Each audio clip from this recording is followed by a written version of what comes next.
जगन्नाथ की धाम पूरी भारत में ही नहीं बल्कि पूरी दुनिया भर में प्रसिद्ध है।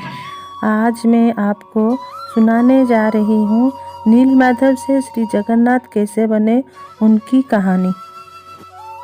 स्कंद पुराण और ब्रह्मा पुराण के अनुसार जगन्नाथ जी की निर्माण की कहानी बेहद ही आकर्षक है। पुराणों के अनुसार पहले जगन्नाथ जी की पूजा नीलमाधव के रूप में की जाती थी। नीलमाधव की पूजा एक आदिवासी जनजाति के सरदार विश्ववासु के द्वारा की जाती थी। आदिवासी लोग नीलमाधव जी को अपना आराध्य देवता मानते थे। जब राजा इंद्रधुम्न ने नीलमाधव के बारे में सुना तो उन्होंने इस गुप्त स्थान के बारे में जानने के लिए अपने सभा की पंडित को गुप्त रूप से भेजा, जिसका नाम विद्यापति था। सारे जतन करने के बाद भी विद्यापति से कुछ पता नहीं चला, तो उसने विश्ववासु की बेटी ललिता से शादी कर ली। दामाद बनने के बाद उसने ससुर विश्ववासु पर दबाव डाला और आखिरकार विश्ववासु उसे आँख पे पट्टी बांध के उस स्थान पे ले गया।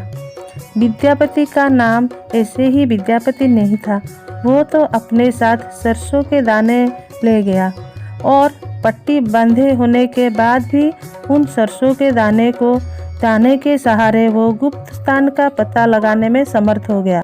इस बात का पता चलते ही राजा इंद्रधुम्न दौड़ा उद्रदेश आया। उद्रदेश वर्तमान उड़ीसा के जैसे जाना जाता है।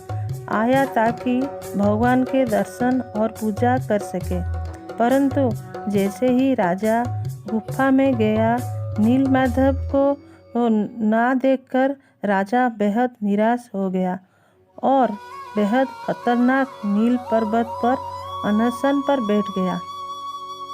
एक दिन जब राजा नींद में सो रहा था तो भगवान उसके स्वप्न में आए और उसे समुद्र किनारे पर एक सुगंधित पेड़ की लकड़ी दिखाया और कहा कि इस पेड़ की लकड़ी से भगवान की मूर्ति बना के एक मंदिर बनाए, उसमें विराजमान करें। साथ ही उन्होंने बताया कि एक भक्त शिरोमणि आएंगे जो तुम्हारे एक काम में सहायता करेंगे।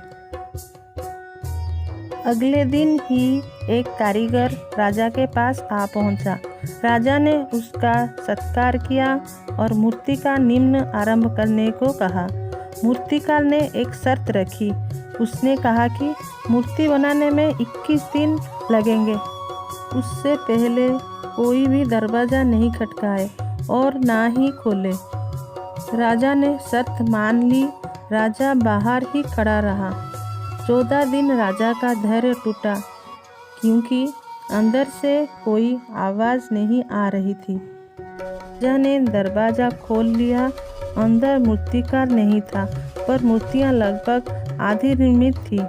राजा ने इसकी भगवान की इच्छा मानते हुए बलभद्र, जगन्नाथ और सुभद्रा की मूर्तियाँ मंदिर में स्थापित करवा दी और आज वो जगन्नाथपुरी के धाम से जाना जाता है।